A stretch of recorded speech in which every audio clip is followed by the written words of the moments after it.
자, 이제 계속해서 26페이지 도시 자연공원 구역입니다. 자, 개발 제한 구역 맞췄고요. 이제 도시 자연공원 구역. 이것은 땡땡 하고요. 이렇게 적으세요. 아파트 뒷산.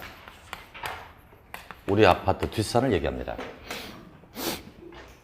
요즘에는 그 아파트 지을 때 뒷산을 밀지 않습니다. 그대로 살려주죠. 그렇게 살려주면 등산로로 이용할 수 있고 약수를 뜰 수가 있겠죠.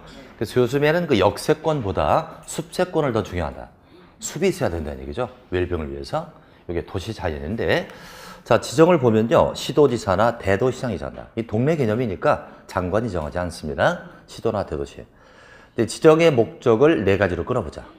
도시의 자연환경을 보호한다. 도시 경관을 보호한다. 도시민에게 건전한 여가 휴식 공간을 제공한다. 거기다 등산로, 약수라고 적었어요. 등산로나 약수를 제공한다. 여가 휴식 공간을 제공하고요. 또 도시적 안에 식생이 양호한 산지 개발을 제한함으로써 휴식 공간을 제공하자는 것이 바로 도시 자연공원구역. 이건 법률의 적용은 뭘 적용한다? 도시 공원 및 녹지 등에 관한 법률을 적용한다.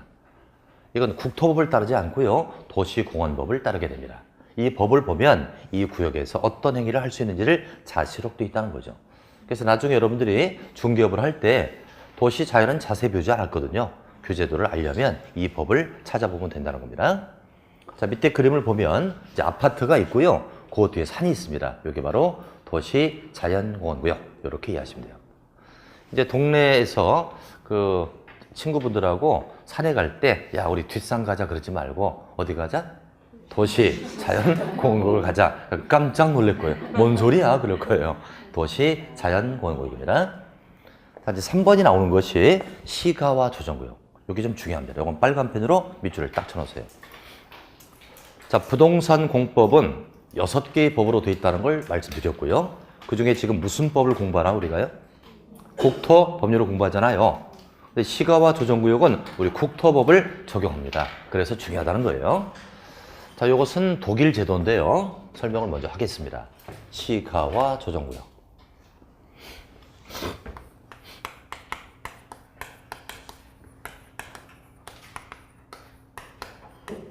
시가와라는 건 도시화랑 비슷한 뜻입니다.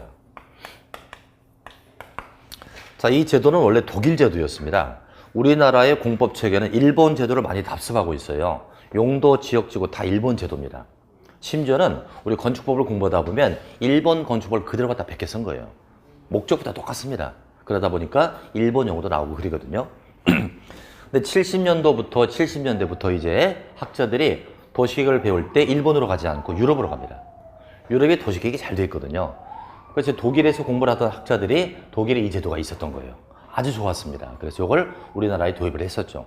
근데 처음에 도입했을 때는 많은 곳이 지정된 게 아니라 우리나라 딱 한 군데 지정됐다고 해요. 그것도 서귀포, 제주도 서귀포 감귤농원의 입장에다 그걸 지정했다고 해요.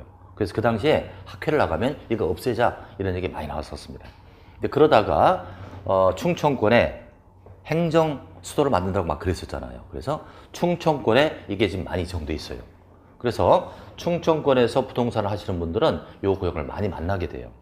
그럼 이 구역이 어떤 특징이 있고 어떤 규제가 있는지 살핍니다. 자, 이 제도는 취지가 이겁니다.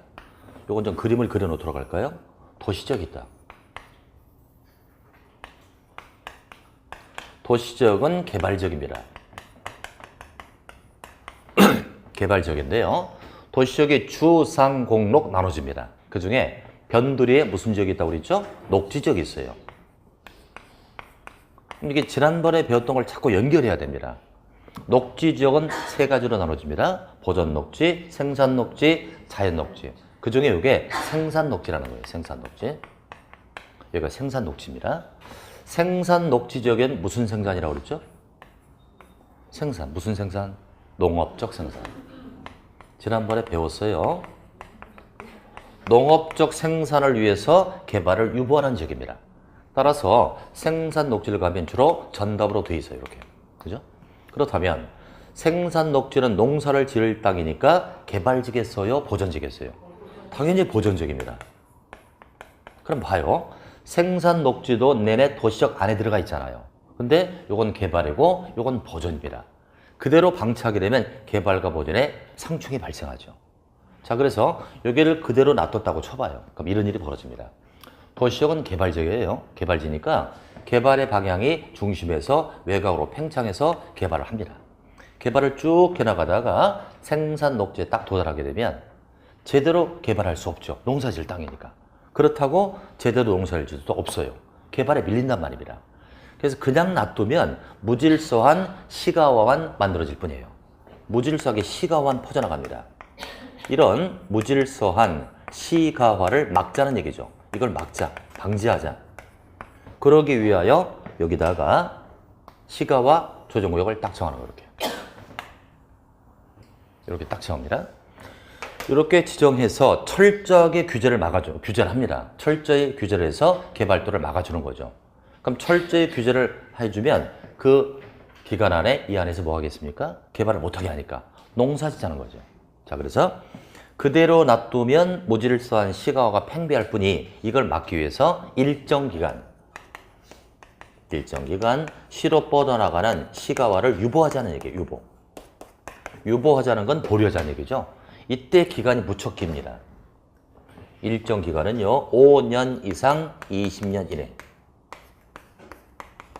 요 기간 안에 시가화로 뻗어나가는 걸 막아준다 얘기예요. 그럼 이 기간 안에 뭐 하자?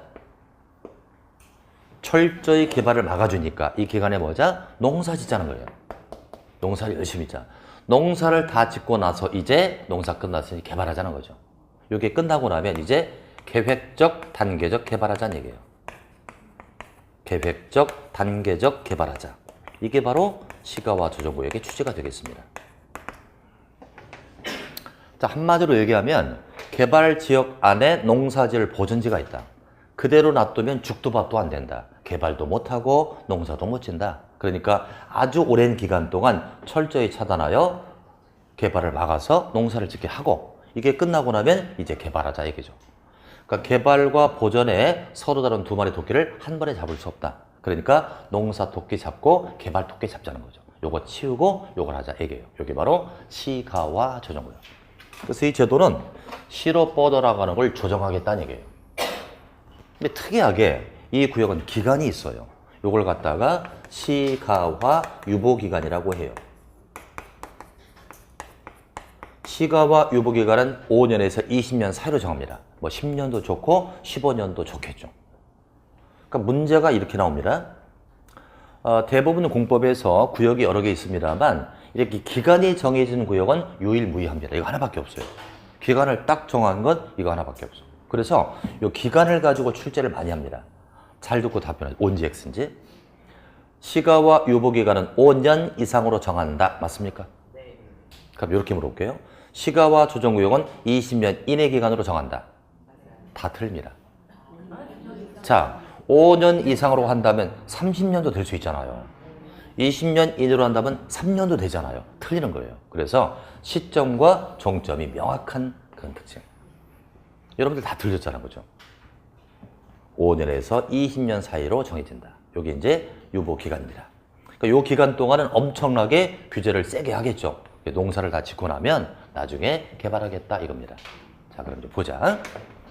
시가화 조정구역부터 봅니다. 지정부터 보자. 지정은 시도지사나 국토교통부 장관이 정합니다. 대부분은 시도지사가 정합니다만 국토부는 어떨 때 정한다? 가로 속에 뭐라고 되어 있어요? 국가계획과 연계할 때. 시가화 조정구역을 정하는데 국가계획과 연계한다면 그때는 국토교통부 장관이 정한다. 자, 이쯤에서 거기다 공식 하나 적자. 받아 적으세요. 공법상 국가가 나오면 무조건 국토부 장관이에요. 공식이에요. 공법상 국가가 나오면 국토부 장관. 어떤 경우도 똑같습니다. 국가 나오면 무조건 국토부. 자, 그래서 시가화 조정구역은 원칙은 시도지사가 정을 하고요. 국가계획과 연계할 때 국토교통부 장관이 정한다. 자, 이제 지정의 목적을 보겠습니다. 도시지역과 주변 지역의 무질서한 시가화를 방지하고 전국적으로는 계획적, 단계적 개발하겠다는 거죠. 자, 줄을 쳐봅니다. 무질서한 시가화 방지, 그리고 계획적, 단계적 개발이죠. 그런 다음에 개발에다 동그라미 딱 세요. 자, 우린 여기서 무질서한 뭐 방지라는 게 아까 비슷한 게 나온 게 있죠. 여기서 개발 제한 구역은요, 무질서한 확산을 방지하고 전국적으로 개발하자예요, 개발 제한이에요? 제한이잖아요. 자, 잘 보면 비슷하게 가는 거예요. 이것은 무질서한 확산을 방지하는데 이것은 무질서한 시가화를 방지한다. 똑같지 않습니까? 근데 이건 끝에가 개발에서 끝나요. 이건 끝에가 제한에서 끝나요. 요 두 개를 살짝 바꾸면 틀리는 거예요. 문제 그런 식으로 나와요. 이건 개발을 제한한다. 이건 개발하겠다. 이렇게 두 가지로 분리가 된다.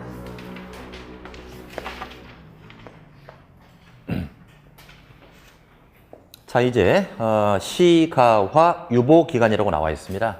이게 어떻게 된다? 5년 이상 20년 이내 그 사이 기간으로 정해집니다. 그럼 여러분들 만약에 기간을 10년으로 정할 수도 있나요? 정할 수 있죠? 기간이 10년 정했으면 10년이 딱 지나면 이 구역은 자동적으로 없어진다. 동의하십니까? 10년으로 정했대요. 그럼 10년 기간이 정해졌습니다. 10년이 딱 지나면 이 구역은 자동적으로 없어진다. 동의한다, 안 한다? 안 한다고요? 또 이해를 들어야 되겠네. 징역 5년을 선고받습니다. 범죄를 저질러서 징역 5년을 받으면 5년이 딱 지나면 그 다음날 자동 출소하나요? 아니면 재판 또 받나요? 그러니까 기간이 있으면 기간이 지나면 자동법으로 없어진다. 이 뜻이에요. 그래서 밑에 실효라고 나옵니까? 실효에다 밑줄 치고요. 뜻을 좀 적자. 효력 상실. 효력 상실을 줄여가지고 실효라고 해요. 효력 상실입니다. 자, 언제 실효된다고요? 유보기간이 만료되는 그 다음날 실효가 됩니다. 거기다 자동실효라고 적으세요. 자동상실. 자동상실된다. 만약에 10년으로 정했다면 10년 되는 날 없어질까요? 10년을 다 채우고 그 다음날 없어질까요? 다음날이죠. 자동상실입니다. 거기다 공식도 하나 적자. 공법상 실효는 다음날. 공식이에요. 공법상 실효는 다음날. 항시 그 다음날 실효가 되는 겁니다. 자, 그래서 이 시가화 조정구역은 특이하게 이 구역 기간이 딱 정해져 있거든요. 기간이 정해진 구역이다 그래서 이걸 타임존이라고 해요. 타임, 시간이고요. 존, 구역이란 뜻이죠. 이걸 타임존이라고 한다. 이건 외워야 된다, 안 외워도 된다? 안 외워도 되죠. 폼 잡으려고 써본 거 영어.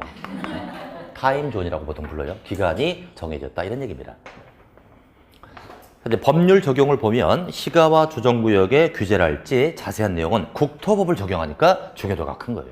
우리 국토법의 출제 대상이 될 수가 있는 것입니다. 그것이 시가화 조정구역입니다. 자, 대략 어떤 구역인지 이해되셨습니까? 이해됐습니까? 근데 아마 집에 가는 순간 까먹을 겁니다. 그래도 상관없습니다. 이걸 계속해서 반복해서 할 거니까 한번 들었다는데 의미를 갖기 바랍니다. 안 까먹으면 인간이 아니야. 그건 다 까먹어요. 자, 이제 한 장 넘겨볼까요? 한 장 넘기면 수산자원 보호구역이 나옵니다. 수산자원은 뭘 수산자원이라고 그러죠? 물고기 같은 거죠? 거기다 땡땡 하시고요.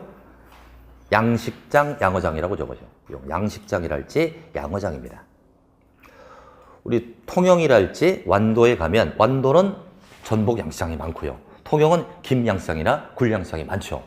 그 양식장이 있어요. 이 양식장을 그대로 방치하면 오염물질이 들어갈 수 있죠. 그러니까 양식장 주변에 수산자원 보호구역을 정해서 이곳은 공장을 지을 수 없습니다. 주택을 지을 수 없습니다. 이렇게 규제를 하는 겁니다. 그래서 요즘에 수산자원 보호구역이 지정되면 엄청나게 규제를 한다는 거예요. 그래서 이 농어민들이 데모를 한다는 거죠. 농림부에 가가지고 이 구역 좀 해제해달라. 이게 마치 바다의 그린벨트와 같다는 거예요. 무지 규제가 세다고 합니다. 요즘에는 해제 추세로 간대요. 해제 추세니까 중요하다, 안 중요하다? 별로 안 중요하겠죠? 자, 이제 내용 보자. 지정을 누가 한다고요? 해양수산부 장관. 뭐 바다 쪽이니까 해양수산부 장관. 이걸 줄여가지고 해수부 장관이라고 하겠습니다. 해수부 장관이 정한다. 근데 지정의 목적은 수산자원의 보호 육성입니다. 그러면 수산자원을 보호하려면 바다만 보호해야 될까요? 주변지도 보호해야 될까요? 그렇죠. 그래서 거기다 땡땡 하고요. 공유수면이나 인접지역 여기다가 정한다. 공유수면뿐 아니라 인접지까지 보호해줘야 오염물질이 들어가지 않는다. 여러분들 공유수면 하면 뭡니까? 물로 되어 있는 건 다 공유수면. 바다, 강, 호수, 하천, 몽땅 다 공유수면. 이렇게 알아두십시오. 앞으로 이제 공법에서 공유수면이 나오면 물로 되어 있는 거예요. 바다나 강이나 호수나 하천, 몽땅 다 공유수면. 이렇게 봐주시기 바랍니다. 그래서 여러분들 혹시 공유수면을 매립한다 이런 얘기 들어봤죠? 바다를 메꾸거나 호수를 메꿀 수가 있습니다. 이걸 매립한다고 하죠. 자, 이제 밑에 그림을 보면 거기 뭐가 그려져 있나요? 김양식장이라고요? 김이 한 장이 이렇게 커요. 거기 배하고 크기를 비교해봐요. 양식장이잖아요. 양식장. 가두리 양식장이잖아요. 이런 데 정하는 것이 수산자원 보고입니다. 나중에 교과서 받으면 이런 그림 안 들어가 있어요. 지금 한번 눈요기를 해두고 가면 도움이 많이 될 겁니다. 자, 현재까지 용도구역 5개 중에 4가지 잡았습니다. 개발제한구역, 도시자연원구역, 시가와 조정구역, 수산자원 보호구역까지 했습니다. 이제 그 다음 장 보면 입지규제 최소구역이 나온다. 자, 요 구역도 이름을 딱 음미해 보자고요. 입지규제를 최소한다니까 이 구역이 정되면 기준을 완화할까요? 강화할까요? 응? 자신 있게 얘기해봐요. 기준을 완화해야 되겠죠? 입지규제를 최소화시켜준다는 건 규제를 완화하는 겁니다. 그러니까 요걸 갖다 지정하면 지자체장은 좋아할까요? 싫어할까요? 되게 좋아하겠죠. 자, 그럼 이제 우리 공법에는 구역이 수많은 구역이 나옵니다. 이걸 법조 내용대로 공부하면 머리 들어오질 않아요. 그래서 입지규제 최소구역이라 땡땡하고요. 받아 적자. 요건 어디를 얘기한다? 터미널 또는 역사. 터미널이나 역사입니다. 구리에도 시외버스 터미널이 있나요? 없어요? 정거장만 있고? 그럼 터미널 가려면 뭘로 가야 돼요? 상봉터미널 가야 되나요? 아, 그래요? 지금 현재 상봉터미널이나 서울 양재터미널에 남부터미널이 지정되어 있습니다. 자, 이렇게 생각하면 돼요. 여기가 지금 역사입니다. 터미널 역사입니다. 되게 터미널이나 역사를 가면 사람이 엄청나게 많죠. 요것만 딸랑 저놓으면 사람이 자기 목적만 취합니다. 기차나 버스 타고 가버리는 거죠. 근데 여기를 사람을 거점을 육성하기 위해서 주변에다 극장도 만들어주고 백화점, 쇼핑몰 이런 것들을 만들어줍니다. 푸드코너 만들어주면 사람이 모인단 말이에요. 모여서 차만 타고 가는 게 아니라 만남의 장소가 되죠. 이렇게 이걸 여러 가지 묶어주면 거점이 육성화된다. 사람이 모인다는 얘기예요.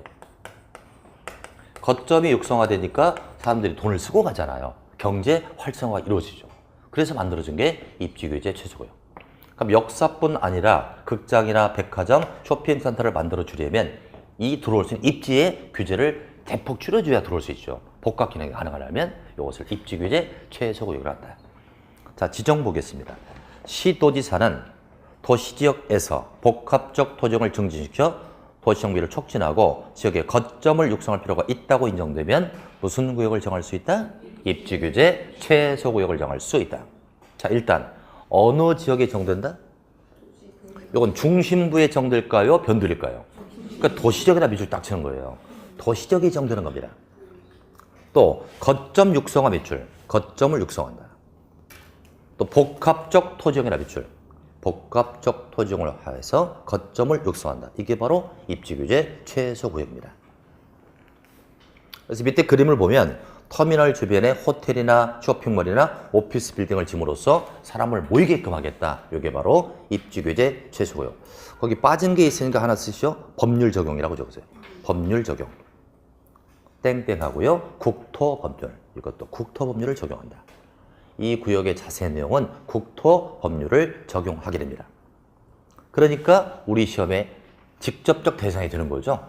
자, 그래서 여러분들 이제 5개의 용도구역을 했습니다. 자, 이름 좀 얘기해 볼까요? 개발제한구역, 요건 도시자연원구역, 시가화 조정구역, 수산자원 보호구역, 입지규제 최소구역 5개 했는데 이 중에서 국토법률을 적용하는 게 시가화 조정구역과 입지규제 최소구역. 그래서 시험을 대비하는 입장에서는 시험이 쉽게 나오면 5개를 다 지문을 만들 수가 있다. 이건 간단히 나오는 겁니다. 그러나 좀 더 깊게 들어가면 이 2가지가 대상이다. 우리 국토법을 적용하기 때문에 그렇습니다. 그래서 이번 그 입문 과정은 이걸 자세히 알기보다는 이름 알아두는 게 중요한 거예요. 자, 앞자 따서 어떻게 됐다고요? 개, 도, 시, 수, 입. 고개 드시고 원명 얘기해보자. 이게 뭐다? 개발 제한 구역. 도는요? 도시 자연 공원 구역. 시는요? 시가화 조정 구역. 수는요? 수산자원 보호구역. 입이 뭐다? 입지규제 최소구역. 이렇게 이름만 알고 가도 대성공입니다. 잘하셨고요. 자, 그럼 이제 지금까지 용도 지역도 했고요. 용도 지구도 했고 용도 구역도 했는데 이 세 가지는 따로따로 놀까 서로 유기적 관계일까? 서로 관계가 있어요. 그걸 설명을 하겠습니다. 좀 어려울 수 있는 건데요. 잘 한번 생각해 보면서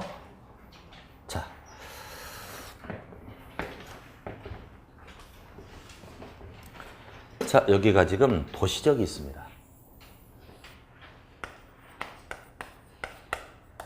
도시적은 용도 지역 맞습니까? 답변 좀 잘해주세요. 용도 지역 맞죠? 네. 맞습니다. 여기 집들을 짓다면 따닥따닥 짓게 돼요. 그리고 화재를 예방해야 돼요. 건물이 있어요. 화재를 예방하기 위해서 뭘 정한다고 그랬죠? 방화지구를 정하는 거죠?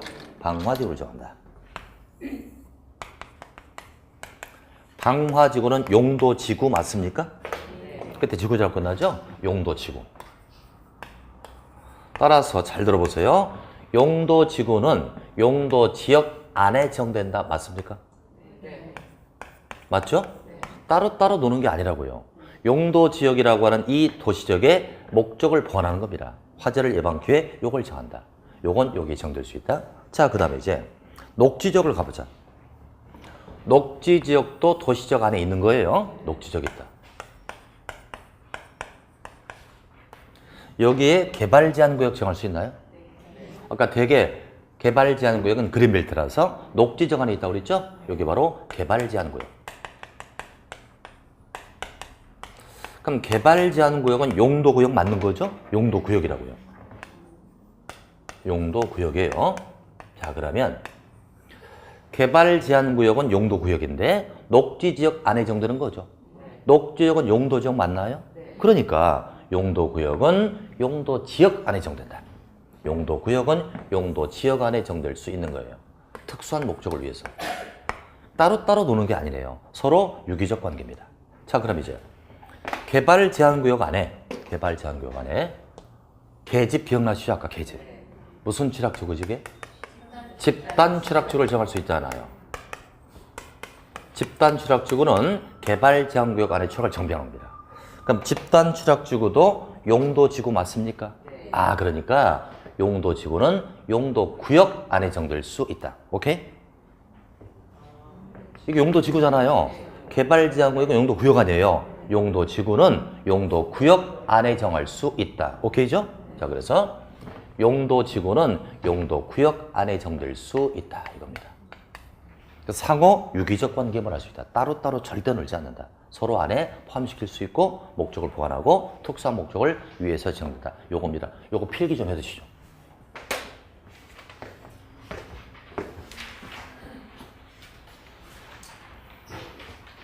필기하시고 수업 나가겠습니다.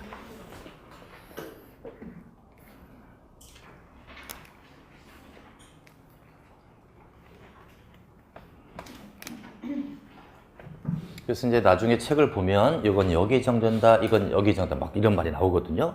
그냥 그 책을 읽으면 이해가 안 돼요. 이 그림을 그려놔야 이해할 수 있고 용도지역, 용도지구, 용도구역은 상호 유기적 관계가 있다. 이렇게 이해하시면 됩니다. 이거 완전히 이해하신 거죠? 됐습니다. 이렇게 해서 국토법률은 이 정도만 하는 거예요. 법이 6개로 구성되어 있는데 그중에 국토법률 하나 맞췄습니다. 주 내용이 용도지역, 요 계통이 가장 주 내용이다. 이제 한 장을 넘기면 두 번째 법이 나올 겁니다. 무슨 법이 나온다? 도시개발법이 나오죠. 6개 법률은 지난번에 얘기했었죠? 두 번째가 도시개발법인데 그 그림이 있고요. 여백이 좀 많을 겁니다. 여백에다 몇 가지 필기하고요. 보겠습니다. 자, 도시개발법은요. 6개의 문제가 출제가 되는데 이것은 사업법입니다. 무슨 사업한다? 도시개발사업. 도시를 개발하는 사업입니다. 도시개발 사업은 이 앞에 신자가 있다고 보면 신자, 새로운 신자. 신도시를 개발한다는 얘기죠. 그럼 신도시 개발하게 되면 논과 밭으로 되어 있는 곳을 밀어서 주택단지를 만들거나 물류단지를 만들거나 관광단지를 만들 수 있는 거죠. 그래서 이것은 단지나 시가지를 조성하는 사업. 단지나 시가지를 조성하는 사업을 뜻한다. 이때 단지란다 하면 주택단지만 뜻하는 게 아니에요. 주택이나 사업이나 물류나 관광이나 문화단지가 다 총체합되어 있는 겁니다. 그래서 우리나라의 도시개발 사업이 지금 3기째로 들어갑니다. 1기 신도시, 2기 신도시, 3기 신도시라고 하는데 3기는 아직 시행을 안 했고요. 1기 신도시는 그냥 들으세요. 이건 1기 신도시는 예전에 울산의 중화공업단지가 만들어지죠. 그럼 중화공업단지를 만들어야 돼요. 단지잖아요. 이게 1기 신도시고요. 이제 2기 신도시는 뭐다? 그 과거 노태우 대통령 때 공약이 있었죠. 주택이 부족하니까 수도권에 200만 호 주택을 짓겠다. 그래서 만들어진 게 2기 신도시. 대표가 분당, 일산 이런 데예요. 이게 바로 2기 신도시. 요즘에 이제 김현미 국토교통부 장관이 이제 주택 가격을 낮추기 위해서 미니 신도시를 만든다. 들어보셨죠? 수도권에 5개의 미니 신도를 만들겠다. 이게 바로 3기가 되는 겁니다. 현재는 3기 신도시가 되죠. 3기 신도시 개발이 되게 되면 중개사의 시장은 굉장히 넓을 것이다. 그래서 지금 올해 따놔야 내년도에 사업할 때 여러분들이 관여할 수 있을 겁니다. 자, 그럼 단지나 시가지를 조성한다면 주로 이건 변두리에서 합니까? 중심부에서 합니까? 시내 중심부에서 한다고요? 논과 밭을 밀어서 단지를 만드는데 이건 변두리. 주로 변두리죠. 변두리에서 시행한다. 요건 주로 토지를 대상으로 한다, 건축물을 대상으로 한다. 토지. 주로 토지 대상. 주로 이제 변두리다 보니까 주택이 없거나 있어도 한두 채밖에 없죠. 농지 같은 걸 밀어갖고 단지 만드는 거니까. 따라서 이건 건축사업이 아니라 토목사업이다. 건물 짓는 것을 건축사업이라고 하고요. 토목사업은 뭐 하는 사업이죠? 이건 흙토자에다가 나무 목자거든요. 그 토목사업이 뭐냐니까 흙에다가 나무 심는 거라는 거예요. 그건 조경산업이죠. 토목사업은 뭐죠? SOC 사업이라고 들어보셨어요? 사회간접자본. 그러니까 기반이 되는 거예요. 도로나 철도나 항만, 교량, 터널 이런 것들이 바로 토목사업입니다. 기간사업을 얘기하죠. 자, 따라서 도시개발법에서 이것은 대단히 우선시하는 거. 우선시하는 것은 도시개발 구역을 정하는 거예요.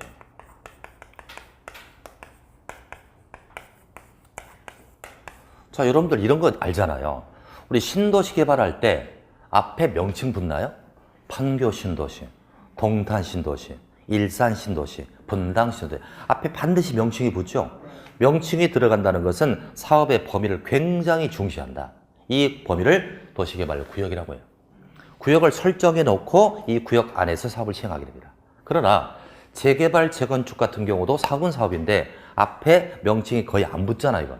그렇잖아요? 그러나 도시개발 사업은 명칭에 붙는다. 그것은 구역 규정의 가장 우선권을 갖는다. 그래서 이 구역을 누가 정한다? 지정권자가 정한다. 지정권자라면 구역을 지정한 자를 지정권자라고 합니다. 그럼 지정권자를 풀어보면 이것은 원칙은 시도나 대도시. 시도지사의 대도시장. 대도시를 제가 앞으로 큰 대자로 쓸게요. 이렇게. 예외는 국토부 장관.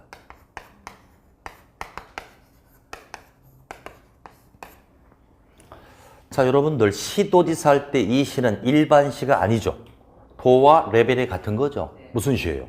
특별시, 광역시, 특시. 이 도에는 특도가 포함되어 있다고 그랬죠. 그 다음에 이건 대도시, 인구가 50만 이상. 그러니까 만약에 구리시입니다. 구리시는 대도시예요, 아니에요? 따라서 구리시에 신도시 개발 사업하려면 구역을 누가 정한다? 경기도지사. 경기도지사가 정하겠죠, 그죠? 서울특별시는 서울특별시장이 정한다. 수원시는 대도시입니다. 그럼 수원시장이 정한다. 이렇게 이해할 수 있겠죠. 그래서 앞으로 이제 기본서를 받는 1월부터 강의에서 도시개발법에 행위자가 무지하게 많이 나오거든요. 뭐 시행자를 누가 정하고, 구역도 정하고, 뭐 계획 인가, 승인 누가 하느냐? 대부분 얘네가 합니다. 지정권자가 우선권이 있다는 거죠. 자, 그럼 이제 사업하는 방식을 정리할게요. 여러분 신도시 개발 사업 어떻게 하는지 궁금하죠? 안 궁금해요? 그러니까 공부할 때 신도시 개발 사업, 야 저것도 외울 거 생겼네? 이리 생각하는 사람하고 저거 도대체 어떻게 시행하는 거지? 호기심을 갖는 거하고 차원이 다르잖아요. 호기심 있는 거죠 지금. 자 그러면 사업의 시행 방식 즐기면서 하셔야 돼요. 자 신도시 개발 사업은 과연 어떻게 할까? 세 가지 방식이 있습니다. 하나는 수용 또는 사용 방식, 또 하나는 환지 방식, 또 하나는 혼용 방식. 딱 세 가지. 이 세 가지 중 하나를 선택해서 합니다. 자, 여기서 이제 용어를 또 숙지하셔야 되는데 수용, 사용이라고 합니다. 수용의 뜻이 뭡니까, 여러분들? 주변에서 야, 내 땅 수용당했어. 이런 얘기 안 들어봤나요? 들어봤죠. 수용당해서 저 집에 몇십억 보상받았대. 이런 얘기 들어봤죠. 그럼 이 수용 뜻을 먼저 말씀드리면 일단 이건 자세히 좀 이따 하고요. 수용은 이겁니다. 뺏는 거예요, 땅을. 보상을 해주고 시행자가 땅을 뺏는 거예요. 그러니까 모든 사업을 다 뺏을 수 있나요? 공익사업일 때만 뺏는 거예요. 이건 대표적인 공익사업이잖아요. 그럼 제가 수용, 사용 방식으로 해볼게요. 제가 시행자입니다. 여러분들이 토지를 갖고 있는 원주민입니다. 그럼 제가 수용 방식으로 할게요. 그럼 제가 여러분들에게 보상비를 주고 땅을 뺏어요. 그럼 여러분들은 보상비를 받고 동네를 떠나야죠. 그런 다음에 그러면 이 땅이 제 땅 됐잖아, 그죠? 제가 여기다가 이 땅을 새 땅으로 만드는 거야. 반듯반듯 정리해서 택지도 만들고 상업단지를 만듭니다. 그래서 매각하는 방식이에요. 이게 수용 방식. 이해됐습니까? 자, 수용 방식은 시행자가 보상해서 뺏었다. 새 땅 만들어서 매각하는 방식이에요. 그럼 여러분들이 원주민입니다. 여러분들의 입장은 좋아요, 싫어요? 왜 싫죠? 살던 마을을 떠나니까. 보상비를 충분히 받아요, 조금 받아요? 공시지가니까 조금 받는다고요. 그래서 일단 이 방식 그냥 들으세요. 수용 방식의 단점이 있어요. 이것은 토지 소유에 침해를 준다는 거예요. 재산권이랄지 정치적 침해를 줍니다. 또 하나 있어요. 저는 시행자 입장에서 이 수많은 토지를 보상해야 되잖아요. 보상비가 막대하게 들어가는 단점이 있어요. 두 가지 단점. 이해되는 거죠? 근데 장점이 있어요. 여러분들 땅을 제가 뺏었잖아요. 동네 떠났잖아요, 여러분들. 제가 사업을 할 때 여러분들이 왈가불가할 수 있다 없다? 없잖아요. 그러니까 저는 신속하게 할 수 있어요. 신속한 시행이 장점이에요. 그래서 과거에 정부 주도의 도시개발사업은 주로 수용 방식으로 한 겁니다. 임기 내에 끝내야 되거든요. 빨리 시행된다는 그런 장점. 그래서 수용 방식의 대표적인 동네가 판교입니다. 판교나 동탄. 동탄 시도 들어봤죠? 신속하게 시행하는 방식입니다. 이게 이제 수용 방식이고요. 이제 환지 방식이 있습니다. 환지라는 게 무슨 뜻이에요? 이게 땅 짓자고요. 교환한다 이거죠. 땅으로 바꿔준다는 얘기죠. 이겁니다. 환지 방식은 이거예요. 제가 시행자, 여러분들이 원주민. 그럼 제가 여러분들 땅을 뺏는 게 아닙니다. 그대로 소유권을 인정해 줘요. 그리고 나서 제가 이 땅을 새 땅으로 만드는 거예요. 그죠? 택지로 만들어요. 만들어서 여러분들에게 새 땅으로 분양해 주는 거예요. 그게 환지 방식. 이해됐죠? 그죠? 그러니까 환지는 교환해 주는 건데 한마디로 큰 땅을 새 땅으로 바꿔준다. 올드를 뉴로 바꾼다. 이 뜻이에요. 이 단어 뜻 다 아시는 거예요? 너무 어려운 단어 썼나? 큰 땅을 새 땅으로 바꿔준다. 이게 환지 방식. 그럼 환지 방식 장단점이 있을 거예요. 어떤 장점이 있다? 여러분들 입장은 좋아요, 싫어요? 좋죠. 내 땅을 새 땅 바꿔주니까. 따라서 토지 소유자 침해가 작다는 장점이 있습니다. 그러나 단점 또한 있습니다. 그럼 제가 시행자인데 여러분들에게 땅을 나눠줄 때 어떻게 나눠줄까요? 심지뽑기 해야 되나? 여러분들 입장은 서로 좋은 땅을 찾으려고 하잖아요. 시행자 입장에서는 토지 분배가 대단히 복잡하다는 단점이 있어요. 그러니까 제 멋대로 막 주면 안 되겠죠? 가급적이면 여러분들 종전땅과 비싼 땅을 줘야 되고 정확한 기준을 설정해 놓고 그 기준에 따라서 새 땅을 분양해 주는 거예요. 그러니까 토지 분배가 굉장히 복잡하다는 단점이 있다. 이해됐습니까? 이 혼용 방식. 그래서 1번, 2번 둘 중에 어떤 게 더 좋다고요? 여러분들 입장은?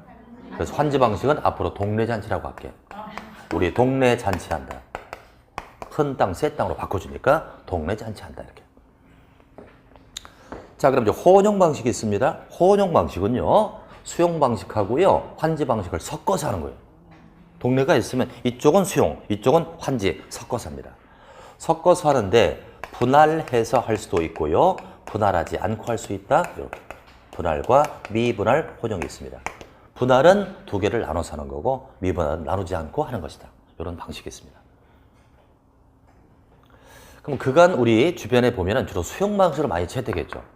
공공의 주도를 사업하다 보면 빨리 끝내야 되거든요. 이 방식으로 많이 했었습니다. 그래서 예전에 제가 이제 용인 쪽 살다 보니까 판교를 신도시 개발할 때 그 동네 아주 부부싸움이 잦았습니다. 저도 여파가 있더라고요. 어떤 여파가 있냐면 우리 와이프가 맨날 밥 먹을 때 그러는 거예요. 윗집 며느리는 판교에 시아버지가 사는데 땅 보상비를 200억을 받았다. 그래서 2억을 주더래요. 근데 그걸 한 번 얘기하면 계속 얘기하는 거예요. 그럼 뭐 하는 거예요, 결국? 자꾸 열이 받잖아요. 그래서 싸운 부부 굉장히 많아요. 그때. 그래서 그때 이제 뭡니까?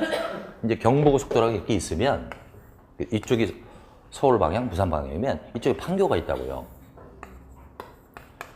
이때 이제 부동산 아주 굉장히 규제를 많이 할 때입니다.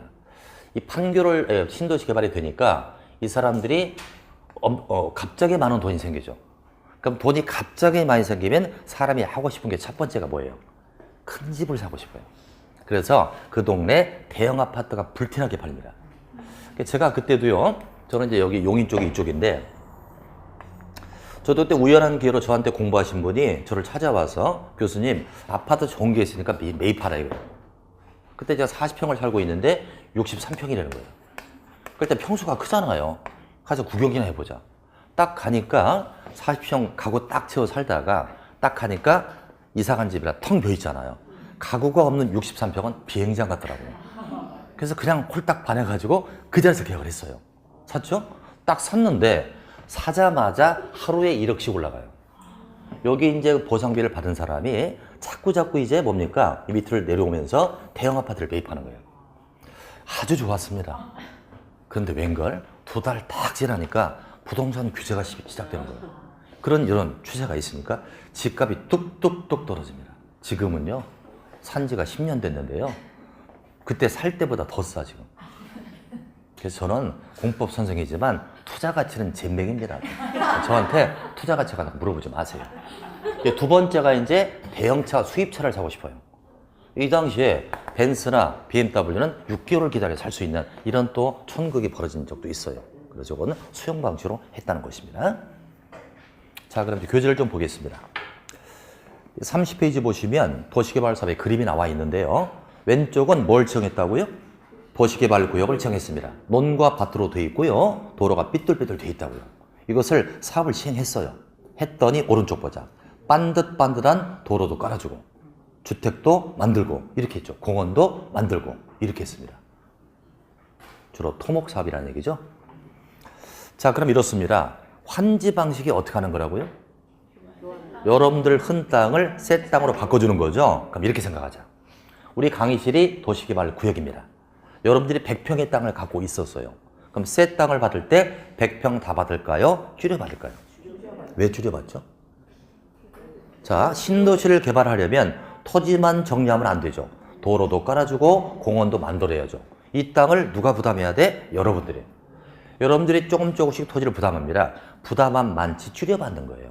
이걸 감보율이라고 해요. 좀 이따 나와요. 줄여받는 비율을 감보율이라고 해요. 보통 감보율은 40에서 50%. 근데 종전에 100평의 땅을 갖고 있으면 신도시 개발은 60에서 50평을 받는다. 이렇게 보시면 돼요. 보통 감보율이 그렇습니다. 그러나 비용 자체로 보면 엄청난 상승 효과가 있는 거죠. 신도시 됐으니까. 그렇게 이해하시면 됩니다. 이제 다음 장 보자. 31페이지 수용 또는 사용 방식이 나오죠. 첫 번째 방식인데 이것은 시행 사유를 보자. 주택 건설에 필요한 택지의 집단적 조성, 거기 택지의 집단적 조성에 밑줄. 자, 수용 방식은 어떻게 하는 거라고요? 시행자가 소유자 걸 뺏는 거죠. 보상비를 주고 빼서요. 그럼 소유자는 동네 떴습니다. 따라서 신속하게 할 수 있다는 장점이 있었죠. 그럼 택지를 조성한다는 건 아파트 짓겠다는 거 아니에요? 이해됐죠? 택지를 조성하면 아파트 짓겠다. 아파트를 지어가면 이주를 빨리 시켜야 되잖아요. 이주 문제가 발생하니까 빨리 해야 되거든. 그래서 신속한 수용 방식을 쓰는 거예요. 어떨 때 쓴다고요? 집단적 택지 조성. 판교 같은데 아파트 졌다든지 동탄에 아파트 지을 때 이 방식을 채택했던 겁니다. 다시 장점 보자. 신속한 사업 시행. 요걸 택지 집단 조성에 연결하면 딱이죠. 신속히 할 수 있으니까 택지 집단 조성일 때 쓸 수가 있다. 그러나 단점을 보면 토지 소유자의 침해가 엄청 크다는 거죠. 그리고 막대한 보상비가 발생합니다. 대략 그렇게 이해하시고요. 자세한 건 국회 와서 가지고 갈 거예요. 시행 절차 볼까요? 일단 수용을 했습니다. 뺐었다 이거죠? 그런 다음에 새 땅을 만들어요. 시행을 했고요. 이걸 공급하는 방식입니다. 매각한다는 얘기죠. 그럼 여기서 수용의 뜻 정도만 적고 이 교수를 맞추겠습니다. 자, 수용에다가 네모 수용칸이 있잖아요. 수용에다 밑줄 밑에다가 이렇게 쓰세요. 수용은 뭡니까? 뺏는 거예요. 뺏는 건데 그냥 뺏는 게 아니죠. 보상을 해야 돼요. 보상을 전제로 강제 취득하는 거예요. 뺏는 거예요. 뭘 위하여? 공익사업을 위해서. 개인 사업을 위해서는 뺏을 수 없습니다. 공익사업에 의해서 보상을 먼저 하고 뺏는 겁니다. 따라서 보상부터 먼저예요? 뺏는 것부터 먼저예요? 그래서 이걸 선보상 후취득이라고 한다. 선보상, 먼저 선자, 후취득, 나중에 취득한다. 이렇게 이해가 됩니다. 이걸 보상해서 뺏은 다음에 사업을 다 했고 이것을 매각하는 방식이 수용, 사용 방식이 되겠습니다. 이제 한 장을 넘기면 무슨 방식이 나올까요? 환지 방식이 나오죠. 여기부터는 3교시에 이어서 하겠습니다. 좀 쉬었다 합니다.